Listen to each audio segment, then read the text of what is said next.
people she saw in TV shows. But here she is, driving by these outrageously colossal homes on her way to her own outrageously colossal home. King turns down their soon-to-be street. It's a week before Thanksgiving, but a handful of the houses already have Christmas decorations up. The first has not one, but two enormous Christmas trees on either side of the lawn. Both are flocked and decorated with crystal snowflakes. Closer to the house itself, spiral-strung lights ascend to the top of their 50-foot-tall palm trees. There are wreaths in every window, and a more elaborate one hanging from the front door. But it's the house half a block later that makes Jasmyn ask King to slow down and pull over.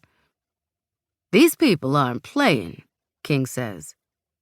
The house has 3 separate displays, all of them animatronic, and so realistic, Jasmyn does a triple take. On the left side of the driveway, there's a nativity display complete with bowing wise men, baby Jesus in a manger, and 2 angels with wings beating lightly. On the right, there's an elaborate Santa's workshop display featuring Mrs. Claus and her helper elves wrapping a tower of presents. The final display is on the roof. Santa, resplendent and jolly, is poised for takeoff in a life-sized sleigh, complete with rearing reindeer led by Rudolph.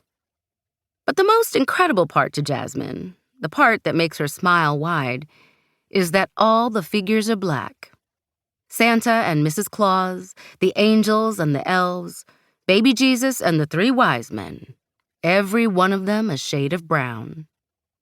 "Just beautiful," she says. She's seen black Santas before, of course. For the last 2 years, she's made a special effort to seek one out for their 6-year-old son, Kamau. And to this day, she still remembers the first time she ever saw one. She'd been 9 and overheard their neighbor telling her mother about it. "I hear they got themselves a black Santa down at the mall," the woman had said. Jasmyn begged her mother to go and meet him. The following weekend, along with every black family in the neighborhood, they went. The line was long and her mother was mad by the time they got to the front. But Jasmyn sat on Santa's lap and asked him for the things she thought a black Santa would understand. Money. Money so her mother didn't have to work 2 jobs. Money so she could have her own room and not have to share the living room with her sister, Ivy. Money so they could afford a house in a neighborhood that was less dangerous. It didn't occur to her to ask for one in a neighborhood that wasn't dangerous at all. 6 weeks later, her grandmother died and left Jasmyn's mother enough money to quit one of her jobs for a few months. Her sister dropped out of high school and moved in with her older boyfriend. "God works in mysterious ways," her grandmother always said. It seemed to Jasmyn that Santa did too. King leans closer to her so he can get a better view of the display.